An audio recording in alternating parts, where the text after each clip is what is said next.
I love the history of science, and a few years ago I got immersed in this incredible story that I was lucky enough to be able to write a book about that deals with the world's greatest naturalist in the late 1700s, a fellow by the name of Count Buffon, and an argument that he got into with, at the time, early America's greatest thinker, Thomas Jefferson.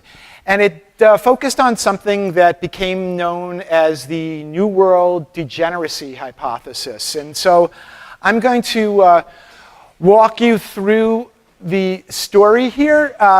As I say, on your left is Buffon, who, so we're in the mid 1700s to the late 1700s for this story. And at that time, Buffon was sort of one of the lights of the French Enlightenment movement, very famous, maybe the most famous person on the continent, maybe not, maybe others might vie for that title, but he was extremely well known as a thinker, and he was considered by far the world's greatest natural historian, and you'll see why once we start telling the story. And he gets into this argument that we're going to get into with a fellow by the name of Thomas Jefferson.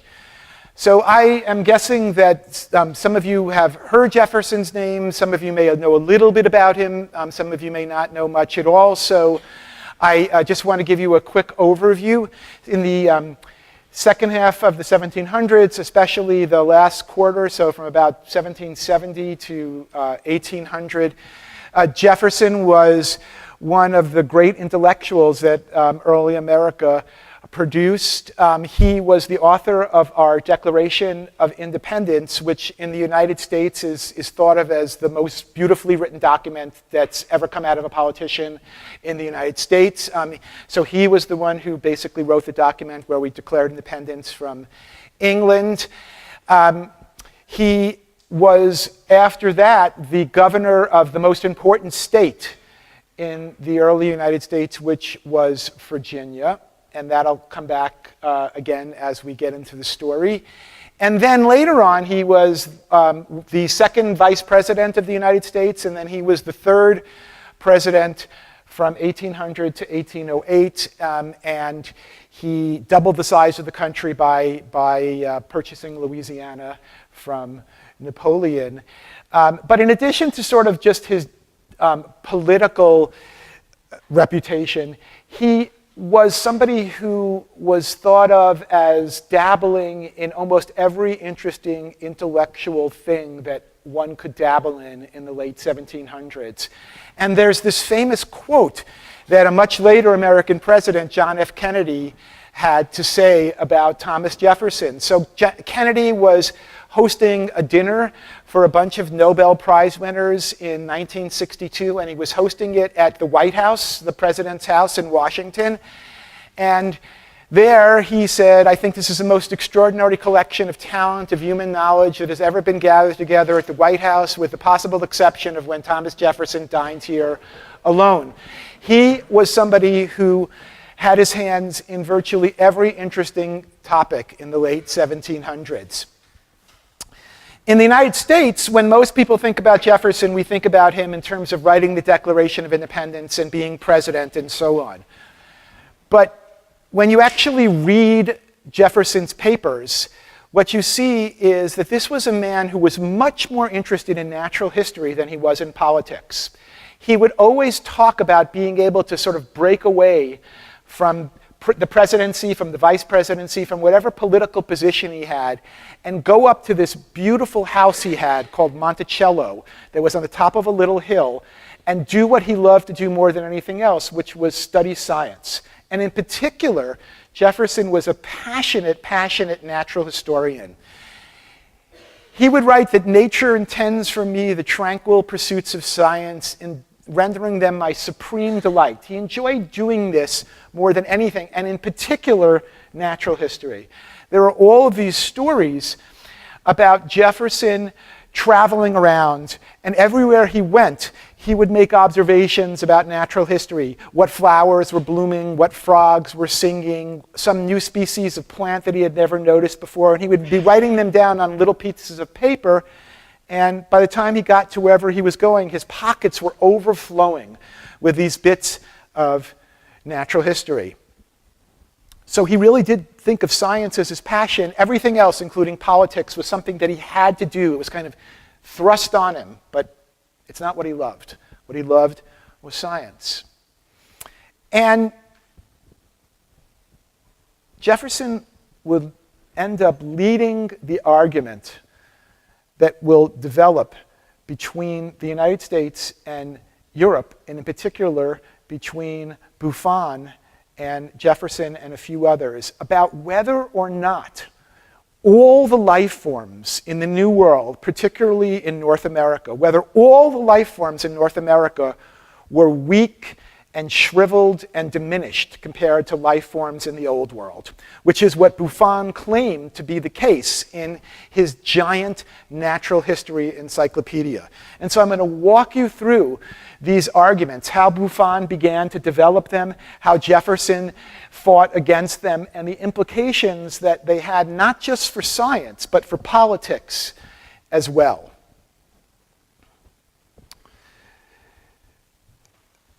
To start with, we need to introduce Buffon's claims that this new world, particularly North America, was full of degenerate, weak, small creatures. Buffon was an incredibly brilliant guy. By the time he was in his 20s, he had already been elected into a number of the major academies in Paris, and he first made his name as a mathematician. But what happened was, in the mid-1700s, the top position that someone who wanted to do science, what they would have called natural philosophy, but what we would call science today, the top position for that, basically in the entire world, was the curator of the King's Natural History Cabinet in France. And in the mid-1700s, the curator died. And even though Buffon was only 32 years old, he campaigned for and got the job as curator of the King's Natural History Cabinet in France, and particularly in Paris. This cabinet of natural history eventually became the giant natural history museum that exists in Paris to this day. It started off with Buffon. And Buffon decided that he was going to do two things. First of all, he was going to get lots and lots of different specimens, animals from all over the world, so that he could display them so that people could study them and understand natural history. Second thing he decided he was going to do was he was going to write the definitive, most important encyclopedia that would ever be written on natural history. And for the next 40 years of his life, he devoted himself largely to this effort. He produced an encyclopedia known as Natural History General and Particular, so this is the French volume. Depending exactly on how you count the volumes in this encyclopedia, there's somewhere between 35 and 50 volumes, more than 6,000 pages of information about natural history from all over the world. And in most cases, with each example, had exquisite art that had been drawn by a colleague of Buffon's. And there's no question, even to this day, it is considered the best, most comprehensive encyclopedia of natural history that's ever been written. And this was what Buffon primarily did when he was curator of the King's Natural History Cabinet. This encyclopedia was extremely popular. When the first 3 volumes came out in the late 1740s, they sold out immediately. It became the most popular book to get your hands on, not only in France, but in Europe, as more and more volumes came out. The book was translated into more than a dozen, the volumes of the encyclopedia were translated eventually into more than a dozen languages, including German and English and many, many other languages. It was the talk of the salons in Paris. Everybody who was anybody read Buffon's Natural History Encyclopedia and got their hands on copies of it. And it's in the Natural History Encyclopedia that Buffon makes these claims that are going to so upset Jefferson and the early Americans about the life forms in America and in general in North America. So if you look at Buffon's Natural History Encyclopedia, across 3 different volumes, maybe a total of 150 to 200 pages, are devoted to this theory that became called the New World Degeneracy hypothesis. So let me walk you through what Buffon said. What he said was that if a given species of animal could be found both in the Old World and the New World, it would almost always be smaller, weaker, and diminished in the New World, and particularly in North America. Then he said, if you only look at species that are found in one of those 2 places, so species that are only found in the Old World and species that are only found in the New World, and you compare them, the ones that are only found in the Old World will always be bigger. The ones in the New World will always be smaller and diminished and degenerate compared to the ones in the Old World. Buffon also said the New World, particularly North America, was degenerate because there were simply fewer different kinds of animals. There were fewer species there. And the 4th thing that he said, and we'll come back to this one, is that if individuals are foolish enough to bring in species to the New World and try and domesticate them, that those domesticated species will become weak and shriveled and degenerate. So the question emerges, where did Buffon find information that would make him think that this sort of thing was the case? Where did he get his information from? And Buffon got his information from a number of different places. First of all, there were certainly many natural history books that were already there, and Buffon used those. He also had his own personal menagerie.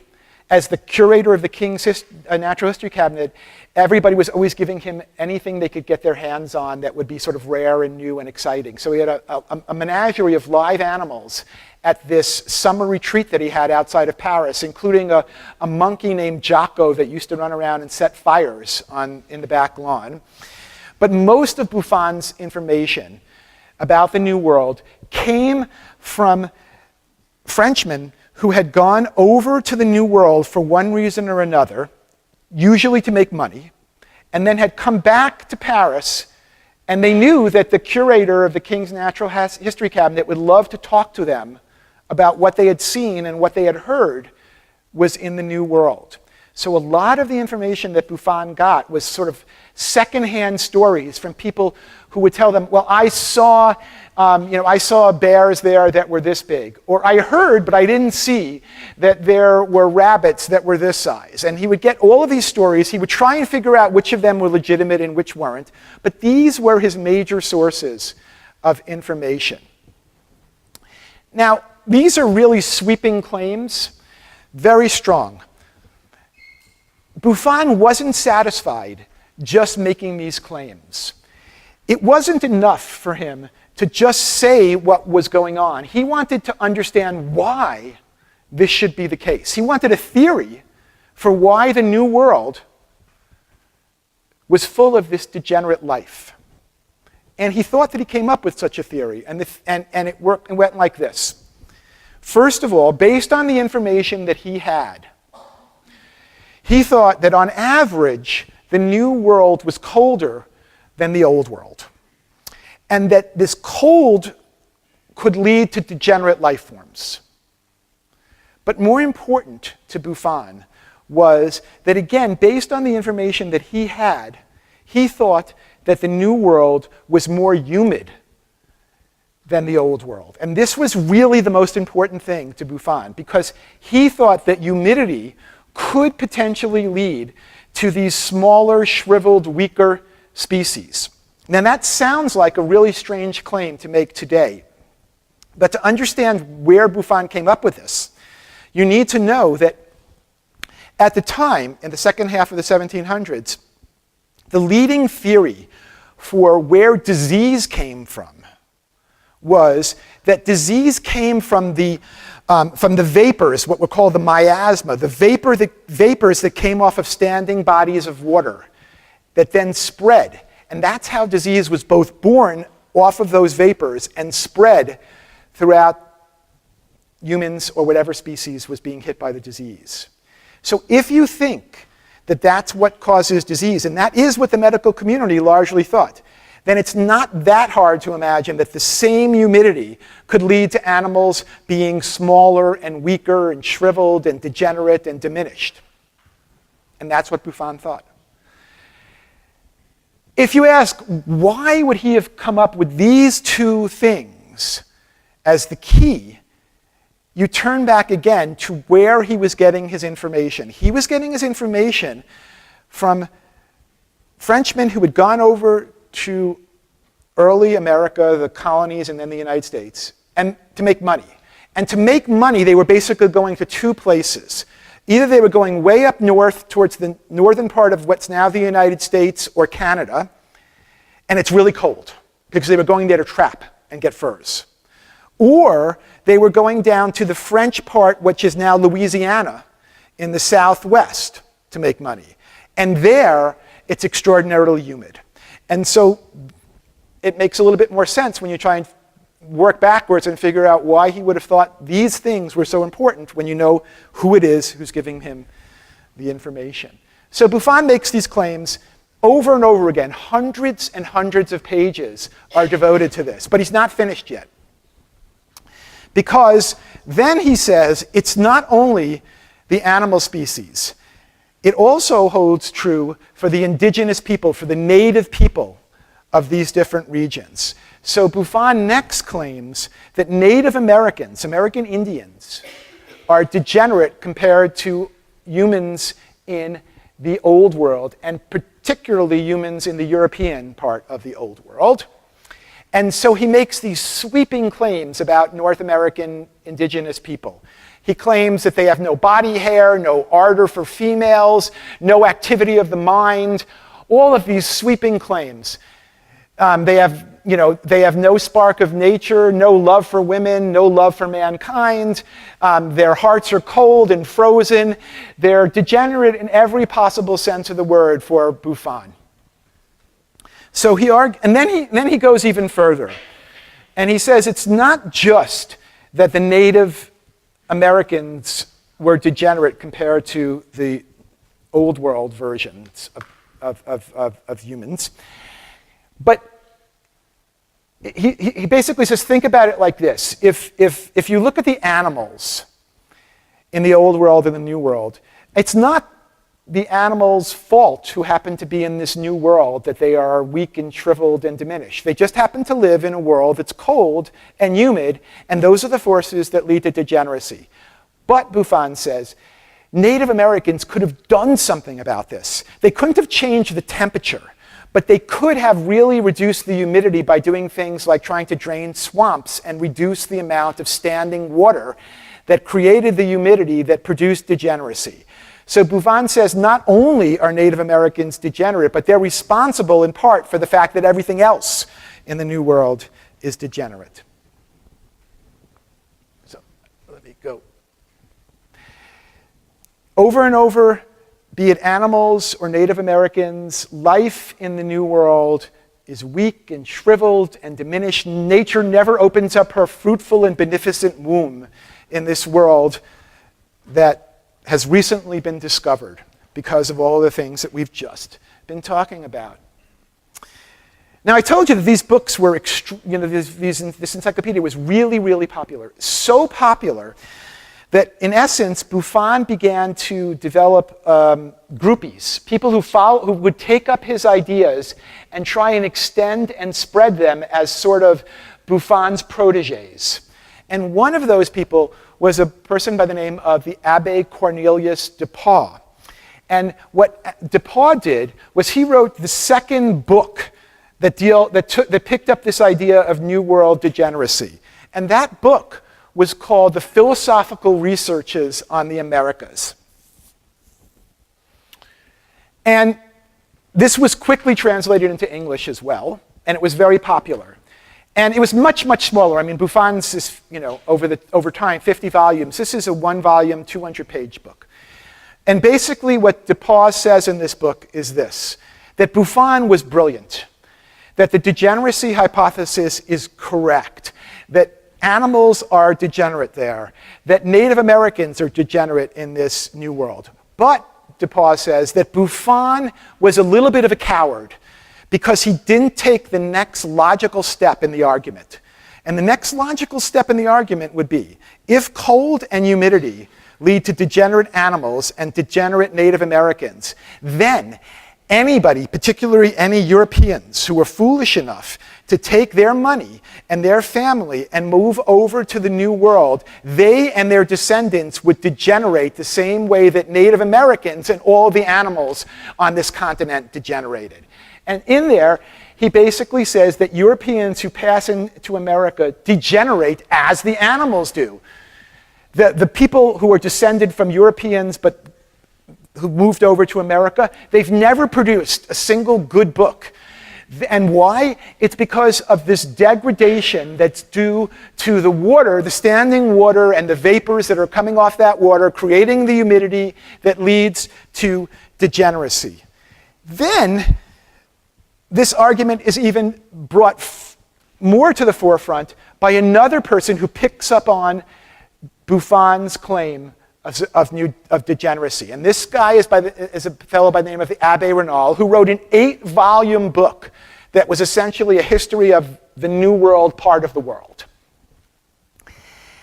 And in there, he does what DePauw did, which is he says that Buffon was right on the mark, but again, he didn't take the next logical step, which is to say that if you were foolish enough to come over to this new world, you and your descendants would degenerate. And in this volume, he says something that is the single statement that most infuriated Thomas Jefferson and all of the Americans who got involved in this argument. In this book, what Raynal says is that, that one should not be surprised that America has yet to produce a good poet, a clever mathematician, a genius in even one art or science, or, he adds, a good general. And then Raynal actually held a contest in Paris, and he asked people to send in essays, and the question was, are we better or worse off that somebody discovered this new world? And so he was basically taking this argument and extending it as far as it could go. Now, it's not just animals and indigenous people, it's anybody who's foolish enough to move over here. So as you might imagine, when these arguments made their way over to early America, people were quite upset about this. And I'm going to spend almost the rest of the talk on Jefferson and what he did, but let me just give you a couple of other examples of the people who got involved in this argument so that you know that it wasn't only Jefferson who was upset about this. I'm going to give you an example from a couple of other American politicians. James Madison. I'm going to skip Hamilton. I'm going to do Ben Franklin because I assume a lot of you have heard of Ben Franklin. So James Madison was a good friend of Thomas Jefferson's, and he also became president after Jefferson in the 1800s. He was a major, major political person in the early American history. He wrote our Constitution, essentially. And Madison and Jefferson used to exchange letters all the time.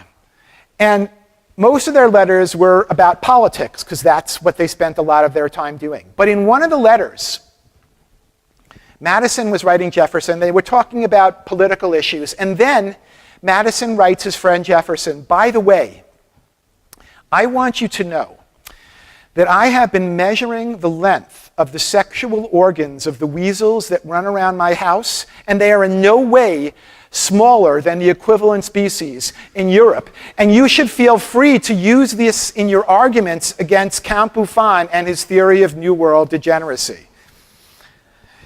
Now, I'm going to skip Alexander Hamilton because this gets a little boring and a little too technical with American history. So let me go to Benjamin Franklin, who I'm sure many of you have heard of. He was sort of the face of America in Europe early on. You know, he was the person with the kite and lightning and all of this. Very famous person. And he spent a lot of time in Europe, and especially in France. And so Franklin happened to be at a fancy dinner one night at one of the palaces in Paris. And who happens to be there except Raynal, who said that America had never produced a good poet, a good mathematician, a clever person of any sort. So Franklin starts arguing with him, and Raynal is not going to take back anything he said. So Franklin does something that sort of symbolizes the way he used to make his points. He says, okay, enough of this. Here's what I want. I want all of the Americans here to line up on one side of the table, and I want all of the Frenchmen here to line up on the other side of the table. And in his diary that night, he wrote there was not one American who was there who could not have tossed out of the window any one or perhaps two of the rest of the company. That this was nonsense that Americans were degenerate compared to Europeans. Many, many major thinkers got involved, but Jefferson was the person who became obsessed with showing the world how misguided Buffon was. And what I want to do first is say why, walk you through why it was that Jefferson cared so much about this topic, and then what did he do? First of all, he cared about it in part because he, like I told you, he was a passionate natural historian, and he just really was infuriated that Buffon would use natural history to make these sweeping, damning claims about an entire continent. Jefferson was the kind of person who found every sprig of grass interesting, and he was infuriated that the world's leading natural historian would do something like what Buffon did. Jefferson also thought that Buffon's data was bad. Right? And basically he writes his friends letters, Jefferson does, and he says, it doesn't seem to me that Buffon, or that's the guy who did the art, Aubuton, it doesn't seem to me that they've measured or weighed or seen any of the things that they're talking about in America. And he says, who are these travelers that are giving Buffon this information? Was natural history what they were there to study? No, it never was. Did they measure or weigh the animals they spoke of? No, not usually. Did they not judge them just by sight or maybe even by story? Yes, that's how they got the information. And so Jefferson thought that it wasn't just that you shouldn't use natural history this way, it's that even if you did, you should at least have good data to support your claims, and he didn't think Buffon did. Another reason that Jefferson really cared about this was that in the United States today, if you take classes on writing and rhetoric, so learning how to write, you will often spend a week studying Buffon's writings because he is considered a wonderful writer. And if you think about it, he almost had to be. Because if you're going to make a very dry natural history encyclopedia a bestseller, you really, really have to be a good author. Now, the reason that Jefferson was worried about that was that he thought that basically Buffon would be able to use his writing skills to convince people of something that was not correct. That he would be able to trick them because he was so eloquent in the way he wrote that people would just believe what he said because of how beautifully it was said rather than on what it was based. And finally, the reason that Jefferson cared, and the reason that many people like Jefferson cared about this, was that they were worried that if everybody accepted Buffon's argument, then why would any sane person take their money and come over to the New World and live there? Why would you do that? Why would you move to a degenerate backwater where everything is small and shriveled and diminished? And Jefferson and all of the founders of America knew that unless we could build up trade with the rest of the world, unless people brought their money into America, we were not going to make it. And so they were worried that Buffon's arguments would have these political and economic consequences as well. Now, let me take 1 second here. I'm going to skip because I'm going to skip a couple of the arguments that Jefferson uses in countering Buffon because we don't have all that much time, and I want to get to the giant moose and the role that the giant moose played in how Jefferson countered Buffon. So basically what I was going to show you is Jefferson wrote a book in which the largest chapter went through all sorts of data sets to demonstrate to the reader that Buffon was wrong. But Jefferson knew that that was sort of a very boring, dry way to make his argument. What he realized was what he needed was an example of something that was so big and strong and dramatic that when Buffon saw it, he would say, you know, I guess I was wrong about about the life forms in America, and they aren't degenerate and shrunk and diminished the way that I described. And so what Jefferson decided was he was going to get his hands on a moose that was somewhere between 7 and 10 feet tall. He was going to have that moose hunted, stuffed and mounted, shipped over to Buffon, and presented to Buffon as an example of the massiveness of the life in the New World, rather than life being small and shriveled and diminished. So he then goes on this hunt for a giant moose. And mostly he's getting his friends to do it because he's got lots of things to do as governor of Virginia and then all the other things that he was involved in. But the first thing that Jefferson does is he writes all of his friends, and he wants to know everything that one could know about the moose, since this was going to be so important in his arguments. You know, how big are they in general? Are they swift? Have they ever been tamed? And so on. And this is just an example of one letter that he wrote that has 20 questions in it. And he sent this to a lot of his friends who were hunters to get as much information as he could about the moose so that he could really make a strong claim to Buffon about this being a great example of how wrong Buffon was. So he sent this to a bunch of people, but this fellow here by the name of General John Sullivan became the primary person who took it on as his job to get this giant moose for Jefferson so that he could ship it over to Buffon. And so Sullivan would write Jefferson all of these letters, and he would tell Jefferson that there's a moose's horn that's in one of the Native American villages that's so big that they use it as a cradle to rock kids to sleep in. And he would say, I haven't seen it, but I've heard about it, and that's good because that means there must be a moose that's big enough out there that we can get our hands on and send to Buffon. So Jefferson begins to write more and more to Sullivan. And keep in mind that as Jefferson is writing these letters to Sullivan, he is writing the Declaration of Independence, the most important document in American history. He is soon to be governor of the most important state in Virginia. He has a lot of important things going on in his life. And he writes Sullivan this: the readiness which you undertake to get for me the skin, the skeleton, and the moose and the horns of a moose, it emboldens in me to renew my application to you for these things. Send them to me. They would be for me an acquisition more precious than you can imagine.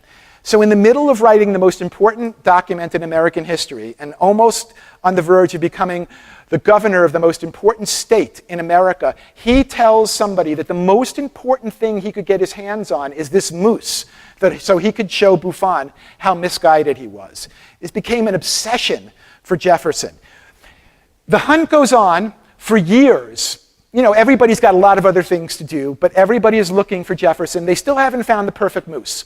So then Jefferson actually gets lucky because the United States had sent 3 ministers over to France to be our first ambassadors, and one of them has to come back, and Jefferson is chosen as a replacement. So Jefferson sails over now to Paris in 1784. And now he's thinking, you know, maybe it's not that bad that I haven't gotten the moose yet. Because now, if I get it and they ship it over, I can personally take it and bring it to Buffon and see him take back his arguments about degeneracy.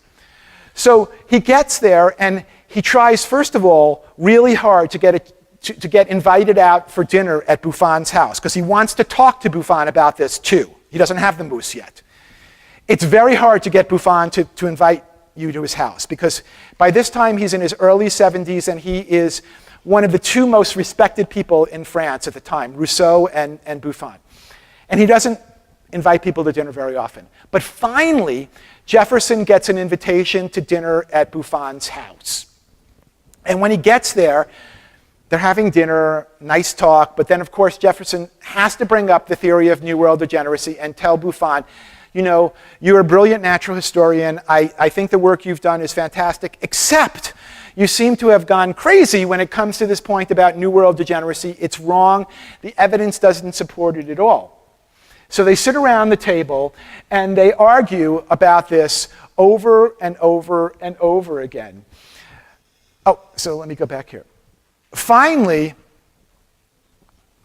Buffon's willing to talk about it. And Jefferson tells Buffon that the European reindeer could walk under the belly of our moose. That's how big it is compared to the little things that you have roaming around over here. And Buffon is listening, but he's really not that interested in having this debate. He's older now. This is sort of an argument that's been around for a while. He's not interested in it that much anymore. But finally, Jefferson won't leave him alone. He keeps going on and on and on. And finally, Buffon says, okay, I've heard about this moose you're telling me about. If you can get me a specimen like the one you're saying, I will give up the question. That's what Jefferson wrote in his diary.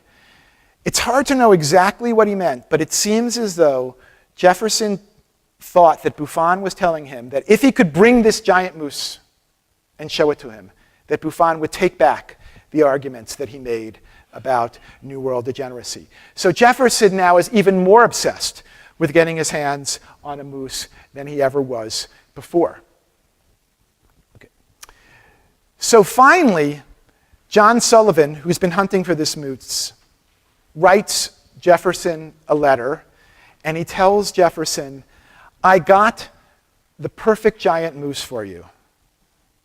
It's about 10 feet tall. It has everything that you want. And he tells him, you should know, I want you to know that this was no easy thing to do. I hired a team of 12 men who went out into the freezing winter of the northeast part of the United States.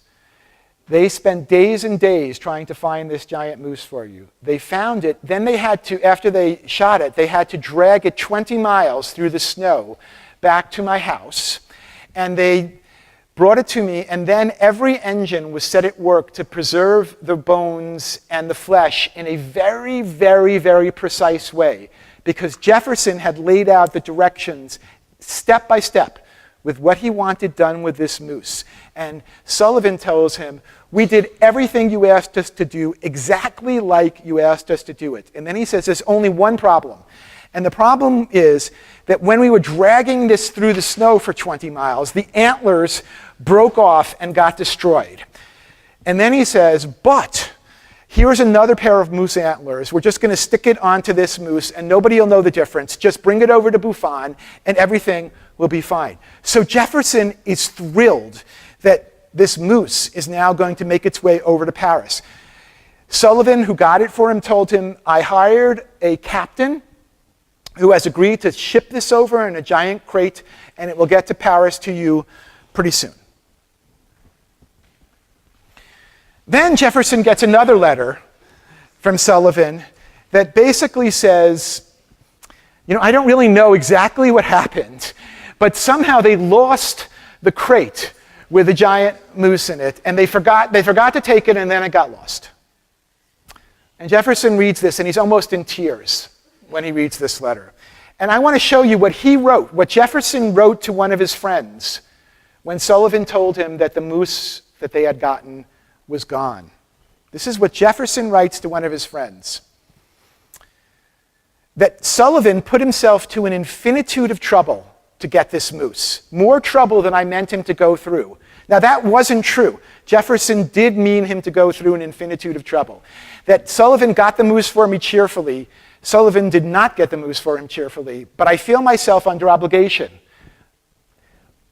The tragedy happened, the box, the bones, they're all lost. So that this chapter of natural history will remain a blank forever. But I wrote to Sullivan and I told him not to try and find me another one because this had been going on for too long and this has just got to stop at some point. So we're never going to be able to prove Buffon is wrong using this moose.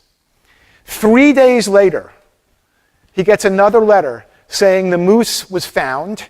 It was put back onto another ship and it will arrive in Paris very soon.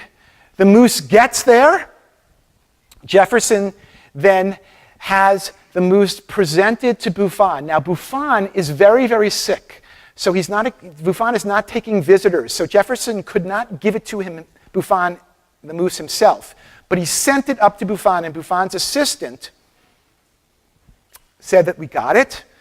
And Jefferson wrote in his diary that Buffon's assistant told him that Buffon promised in the next volume of Natural History to make things right, which Jefferson assumed meant to pull back the theory of New World degeneracy. 6 months later, Buffon is dead. There is no next volume of the Natural History Encyclopedia. If you open up the Natural History Encyclopedia today, you will still see these arguments in there. Jefferson knew that Buffon knew that Jefferson was right. And that made him feel pretty good. But Jefferson was also worried that this argument about the New World being degenerate would go on and on and on. And he was so right. Virtually everybody who was anybody for the next 50 years came down on one side of the argument or other. Either that the New World was degenerate or that it wasn't. So everybody from philosophers like Kant to authors like Keats and Rousseau and all the famous authors of the day, one way or another, came down on one side of the argument or the other. I want to just give you one example of the way that this argument about the New World degeneracy hypothesis made its way into everyday life in America. And then we'll stop. This example is just too good not to show you. So in America at this time, the early 1800s now, late 1700s, early 1800s, there's a fellow by the name of Joel Barlow, and he was a writer. And he specialized in satire, making fun of people through sort of intellectual arguments that were designed to make fun of some particular kind of argument that was being made. And Barlow decides to show the world how misguided Buffon's theory is. And so he writes this long, long poem that appears in the newspapers and magazines all over America. And I'm going to show you one verse of it in a second, but let me set it up for you. First of all, remember that Cornelius DePauw was the first person who said that if you were stupid enough to come over to America, you and your descendants would degenerate. So just keep that DePauw name in your mind for a second. So here's what Barlow says, and he's having fun with this, but he's making a real point. He says, Buffon and his group almost got their argument right. And he says, when they were standing on the shores of Europe with their giant telescopes looking over at America, the only problem they had was their telescope was turned the wrong way around, so when they looked through, everything looked tiny compared to what it really was. And then he decides to have some more fun with it and puts all of this to a verse in a poem. And that's the name of the poem.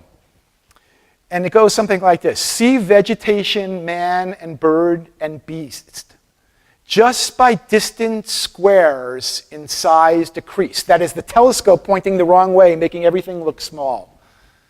What we see is a huge mammoth dwindling to a mouse's size. Colombian turkeys turn into European flies. Exotic birds and foreign beasts grow small, and man, the lordliest, shrink to least of all. There, through these inverted optics, the telescope pointing the wrong way, there through these inverted optics show all nature lessening to the sage DePauw. This was him having fun with the argument, but showing how ridiculous the claim was. So there were many, many examples of this. Finally, in the 1860s, about 100 years after the argument began, it disappeared because by that time, American natural history and natural historians had demonstrated so clearly that life there was not degenerate, that everybody gave up on the other side. And besides that, America was now an economic power in the world, and it was just silly to claim that everything there was weak and shriveled and diminished. But for 100 years, people spent a lot of time discussing whether or not everything in the New World was weak and shriveled and diminished, which just shows you how easy it is for a bad argument to spread if you want to believe it. Thank you.